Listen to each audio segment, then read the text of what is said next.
Hello, my name is Rajeev, and I'm the CEO of Stewardship Asia Center in Singapore, President of Leadership Energy Consulting in the US, author of a few books on leadership and governance, and a regular writer for Forbes and other platforms. Now, most of my career before I joined the nonprofit sector was in financial services companies such as American Express, HSBC, Goldman Sachs, and Morgan Stanley. Very pleased to be with you all today. Let me start with some context. Our world today is headlined with two major mega trends.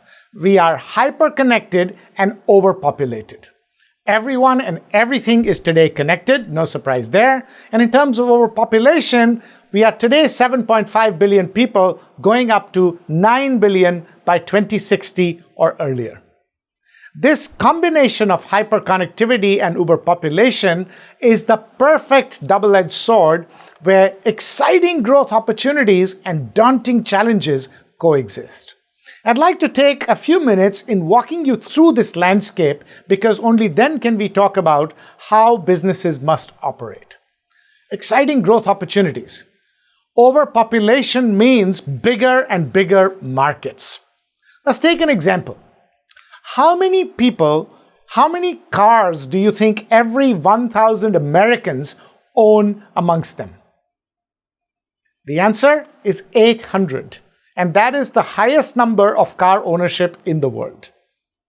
Now that you know that the number in America is 800, what do you think that number is for China and India? Here it is, 200 and just 50 in India. Can you see the opportunity here for auto companies? And as population continues to grow, how the opportunity continues to get bigger? Now, speaking of India, India is a bit of a strange country. It is at the same time one of the richest and one of the poorest countries in the world. India's luxury goods market is 350 million consumers. That's the number of people that can afford to buy the Birkin bags, and that's larger than the entire population of the USA. India also, of course, has the maximum number of people who live in extreme poverty. Well, in terms of hyperconnectivity, anybody today with a broadband connection can start a business or a movement. So you can see both overpopulation and hyperconnectivity giving us exciting growth opportunities. But as I said, daunting challenges coexist because of exactly those two things. Here's lack of privacy. 8 out of 10 Americans see more risks than benefits from personal data collection.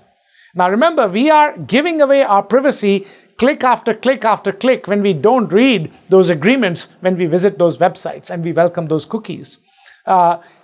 This reach and this connectivity is giving us a lot of empowerment, but it is also making us naked.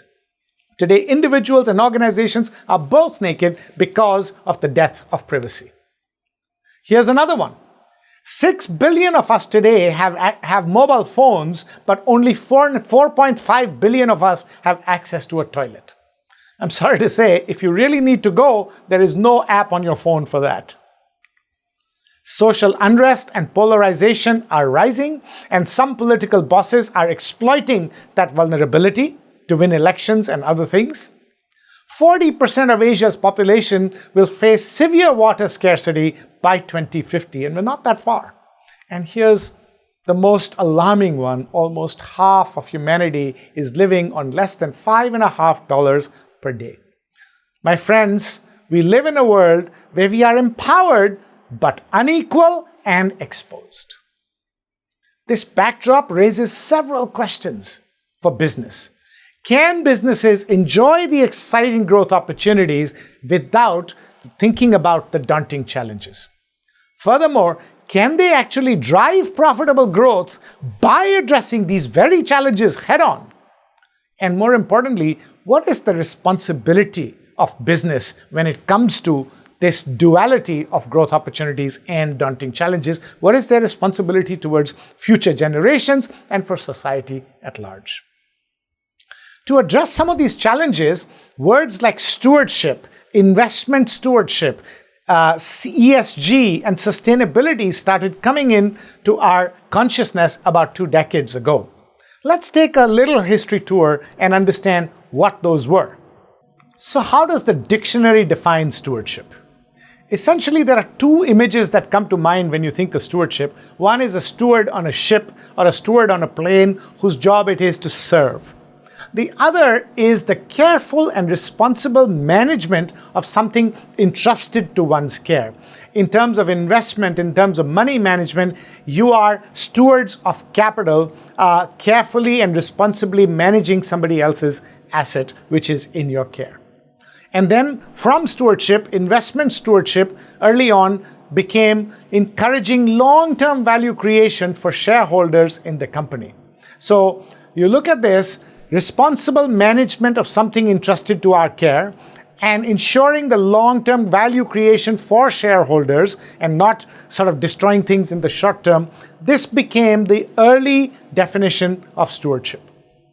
However, soon people started to realize that this is too narrow a definition. What if the only focus is on shareholder wealth creation at the expense of society at large?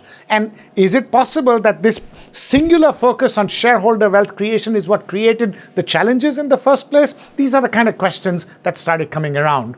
And then COVID, most recently, has taught us a very, very important lesson. What is the biggest lesson that COVID-19 has taught us? That no one is safe until everyone is safe. The problem with the early definitions of stewardship is that they are too narrow. It's all about my position, my power, my family, my company. And governance is mostly rules-based and fails to create deep change, something I will talk about a little bit later as well. What we need is bigger and broader thinking. Now, this idea that we need bigger and broader thinking wasn't lost on governments and regulators, so they started changing their definitions of stewardship, and particularly the stewardship codes for responsible investing. Whether you look at the UK or Canada or Singapore or a host of other countries, what you find is now an added focus on the well-being of society as a whole, the economy and the community as a whole. What they are saying is we are not against shareholder wealth creation. We are not against profitable growth. By all means, go ahead and maximize it, but do it by making sure that it is not detrimental to society, environment, or future generations. So based on all of this, from Stewardship Asia Center, we offer a new and upgraded and more challenging definition of stewardship, which is that stewardship is the mindset and practice of creating long-term value by balancing the needs of all stakeholders, society, future generations, and the environment. Notice I said by balancing and not while balancing, because the challenge of 21st century leadership for business is, can we drive profitable growth by addressing those very challenges head-on that I described early on? The question, though, is that with this kind of a stance on stewardship, which is driving growth by addressing the challenges, will stewardship codes be enough? Will reporting requirements be enough? We don't think so. Because that is the inorganic approach to stewardship. An inorganic approach will give us compliance, check the box exercise and beautiful reports on what we are doing, but what we need is organic change driven by a deep desire to make a difference. Organic change driven by leadership. We need business owners and managers to make a proactive choice to not only preserve and take care what is entrusted to us, but to drive returns by enhancing the quality of life on planet Earth. In other words, my friends, we need a new leadership model, and it's called steward leadership. Now, as you can imagine, steward leadership is a combination of the two ideas of stewardship and leadership. So let's look at that a little bit. I've already defined stewardship for you. Let's focus on leadership. Leadership is the genuine desire and persistence to create a better future. Now, I know that the traditional definition of leadership is somebody senior telling people below them what to do, taking them along and helping them achieve common goals, but that's an outdated definition of leadership. The work of leadership in today's society is to create a better future and to never give up. Coming back to stewardship, if you look at the bottom half of our definition of stewardship, which talks about all stakeholders, society, future generations, and the environment, what stewardship does is not only create a better future, but create a collective better future. So now combine stewardship and the essence of leadership, and you get steward leadership, which is the genuine desire and persistence to create a collective better future. Ladies and gentlemen, today, with daunting challenges and exciting opportunities coexist where greed can make things go wrong, what we need is a collective better future. And for that, we need a special kind of leadership, which is steward leadership. I guess you're thinking by now, Rajeev, that's a nice interplay of words and definitions and this, that, and the other, but how does this actually play out in real life? I have a business to run. I have to drive returns. Yes, I want to take care of the planet as well. How does it all actually pan out? So let's look at steward leadership in practice. As we said, steward leadership is the genuine desire and persistence to create a collective better future. How and where does this desire, this genuine desire and persistence, where does it come from? Well, it comes from crafting and operationalizing the stewardship core compass. It's not rocket science. We're going to package for you a very simple 4-step process with which you can make this all come alive. The first step is to identify your organization's most important values. Now, chances are most organizations already have a set of values. To convert your leadership into steward leadership, what you do is step 2, which is to add 4 stewardship values to your organizational values. What are these 4 stewardship values? Let's talk about those for a minute. The first is interdependence. As I said, the number one lesson we've learned from COVID is that no one is safe until everyone is safe. Interdependence says that we live in an interconnected system, and my success depends on yours, yours depend on mine. I cannot be successful all on my own in isolation. So we have to imbibe this idea of interdependence in our business, in our organization, to say that we will be successful when everyone else is successful. If you don't believe in interdependence, you don't believe in stewardship. The next is long-term view, because creating a collective better future is a marathon and not a sprint. To give you an example, when Howard Schultz was running Starbucks, he realized that a lot of the employees working for Starbucks were part-time employees and they did not have access to healthcare benefits. Starbucks became the first company in America and probably in the world to provide full healthcare benefits even to part-time workers. And if they worked for more than 20 hours a day, they could even participate in the company's stock option plan. Now, why would he take extra cost to do that? Because of long-term view. He realized that if employees are well taken care of, they will work better, they will make customers happy, and that will eventually make shareholders happy, and therefore this is a marathon and not a sprint. Next is ownership mentality. This is where steward leaders make a genuine choice. This is where that genuine desire comes in. Yes, I want to take ownership and make stewardship happen. Now, either you want to do it or you don't. This has to come from within. And finally, creative resilience is where steward leaders say, come what may, I will not give up. I know the road will be bumpy. I know there will be obstacles and there will be setbacks, but I will dip into my creative resilience and find innovative solutions. The last thing I will do is give up. So together, these values need to be imbibed into the culture of the organization. And for that, leaders and boards will need to create that culture in which everybody is empowered to live and decide based on these values. Don't just put posters on the wall and don't just put lots of nice pages on your website. You have to work hard so that everybody in the organization feels empowered to live by these values and decide on behalf of the company based on values. Unfortunately, the reality on the ground is exactly the opposite. What happens is everybody prints beautiful posters, and in every organization there are values, and then there are lots and lots of policies, procedures, and rules, and decisions are based on rules rather than values. When that happens, innovation dies. When that happens, you create a red ocean of bureaucracy where people cannot breathe, leave alone think outside the box. I don't know if you saw this, but a few years ago, United Airlines did something which somebody captured on video and went viral. What happened was they beat up this passenger on a plane called Dr. David Dow and dragged him out of the aircraft because he refused to give up his seat voluntarily.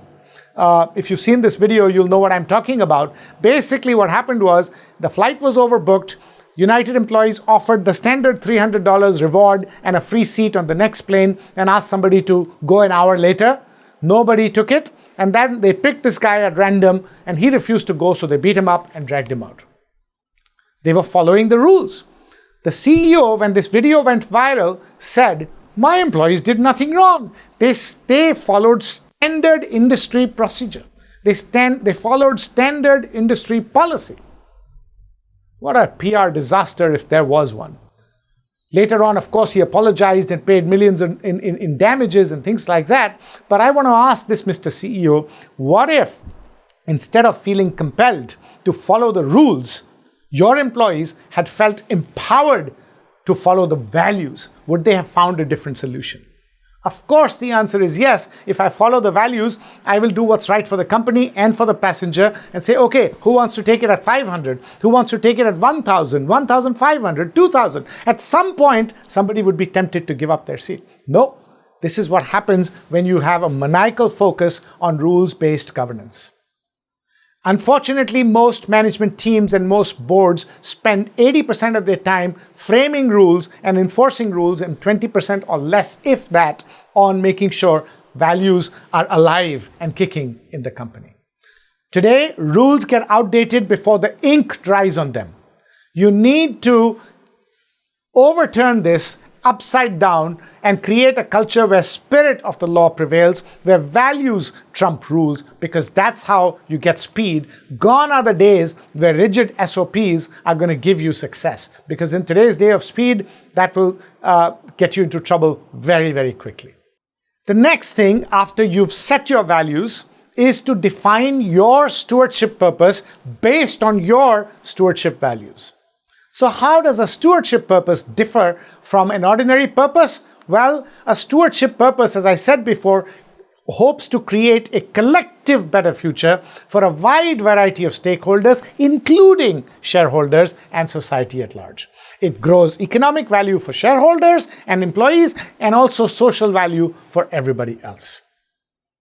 This is the picture that needs to be adopted if you want to practice steward leadership. And then finally, the fourth step is, now that you have your stewardship core compass articulated, make sure everything the organization does is governed by and guided by your stewardship values and your stewardship purpose. This is where the rubber hits the road. There's no point in crafting this beautiful compass if you're not going to make decisions and live by it. Yeah. So that's the essence of steward leadership. If you do this, I can guarantee you that your organization will produce superior returns for shareholders as well as do good for society. Plenty of studies exist. Let me just share one of them. This was an ESG study done a few years ago, where they looked at the best companies with ESG practices and the worst companies with ESG practices. And what they found was that the worst companies with ESG practices were significantly below S&P's performance over a period of time, whereas the best ones were higher than the same S&P in the same period of time. And there are many, many more such studies that are available to show proof. But at the end of the day, my friends, it's not even about the proof. It's about what you want to do as a leader. It's about the legacy you want to leave. So decide based on that. Back to investment stewardship codes and Singapore. Well, in 2016, we came up with our first set, and take a look at the first one. We said it starts with take a stand on stewardship, which means make a proactive choice that you want to be a steward leader. Yeah. And now we are coming up with, we're working on Singapore Stewardship Principles 2.0. We are probably going to keep them still voluntary because we've always made them voluntary because we believe that good stewardship is a matter more of leadership and less a matter of regulatory compliance. But we are also going to include the environmental risk guidelines issued by the Monetary Authority of Singapore to further encourage the right behavior. As I said, ladies and gentlemen, at the end of the day, steward leadership is a choice to leave a positive legacy. I urge you to think about what yours will be. Thank you so much. And if you want to know more, do get in touch with us and we'll be happy to engage with you further. Thanks again.